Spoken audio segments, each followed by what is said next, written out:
చాలా కాలం తర్వాత తూర్పుగోదావరి జిల్లాలో గల కాకినాడ పట్టణం చుట్టుపక్కల ఆహ్లాదకరమైన ఆధ్యాత్మిక కేంద్రాలుగా అలరారుతున్న అనేక ప్రదేశాల్ని చూడడం గొప్ప అనుభూతిని, ఎంతో సంతోషాన్ని మిగిల్చింది. మనస్సు ప్రశాంతంగా ఉంది. మార్పులు చెందిన కాకినాడ టౌన్ స్టేషన్, కాకినాడ వీధులు, అంగళ్ళు, దేవాలయాలు, ప్రజలు, వివిధ వృత్తుల వారు ప్రస్తుత ఉరుకుల పరుగుల యాంత్రిక జీవనానికంటే ఇంకా కొంచెం మెరుగైన జీవన విధానంలో ఉండడం, ప్రత్యక్షంగా చూడడం నాకు మరింత సంతోషాన్ని కలిగించింది. కాకినాడ పట్టణానికి అతి సమీపంలో పిఠాపురంలో గల అష్టాదశ శక్తిపీఠాలలో 10వ శక్తిపీఠమైన శ్రీ పురుహూతిక అమ్మవారి మరియు శ్రీపాద శ్రీవల్లభ దత్తాత్రేయ స్వామివారి దివ్య దేవాలయ సందర్శనం మానసిక ప్రశాంతతకు, అలౌకిక ఆనందానికి కారణమైంది. ఆధ్యాత్మికత ఉట్టిపడుతున్న దేవాలయ ప్రాంగణం, అమ్మవారి దర్శనం, పురోహితుల వేద ఆశీర్వచనం, భక్తజన సందోహం చాలా గొప్పగా అనిపించాయి.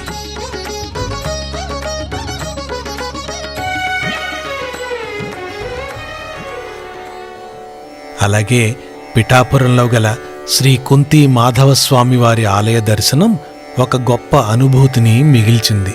సుమారు శతాబ్ద కాలం నాటి బాదంవారి సత్రం సందర్శన ఆనాటి గ్రామీణుల ఔదార్యానికి, బాటసారుల పట్ల, యాత్రికుల పట్ల వారికి గల ప్రేమానురాగాలకి చిహ్నంలా అనిపించింది.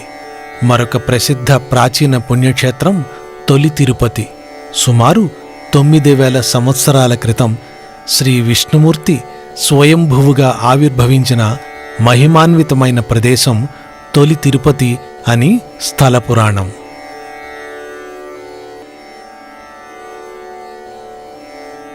ఇక శ్రీ కుక్కుటేశ్వర స్వామివారి ఆలయ దర్శనం ప్రాచీన పౌరాణిక గాథల ప్రాశస్త్యాన్ని మరొక్కసారి కళ్ల ముందు సాక్షాత్కరింపచేసింది. అదేవిధంగా శ్రీ శృంగార వల్లభస్వామివారి ఆలయ దర్శనం ఆధ్యాత్మిక భక్తులందరికీ ప్రత్యేకమైనది. మా ప్రయాణం ఆద్యంతం రహదారికి ఇరువైపులా పచ్చటి పొలాలు, చిన్న చిన్న కాలువలు, ఏపుగా పెరిగిన పెద్ద పెద్ద వృక్షాలతో చాలా హృద్యంగా సాగింది. ఇక కాకినాడ పట్టణంలో శ్రీ బాలా త్రిపుర సుందరీ సమేత శ్రీ రామలింగేశ్వర స్వామివారి దేవస్థానం అత్యంత ప్రాచీనమైనది. ఈ దేవాలయంలో గల శిల్ప సంపద, కోనేరు సందర్శకులకు అందరికీ మన భారతీయ ప్రాచీన దేవాలయ వైభవాన్ని మరొక్కసారి గుర్తు చేస్తాయి. విశాలమైన దేవాలయ ప్రాంగణం, ఆధునిక వాతావరణం ఆలయం చుట్టుపక్కల అభివృద్ధి చెందినప్పటికీ ఇంకా తన యొక్క విశిష్టతను నిలబెట్టుకుంటూ వివిధ దేవీ దేవతల మందిరాలు భక్తులకు ఆశీస్సులు అందజేస్తూ విరాజిల్లుతున్నాయి.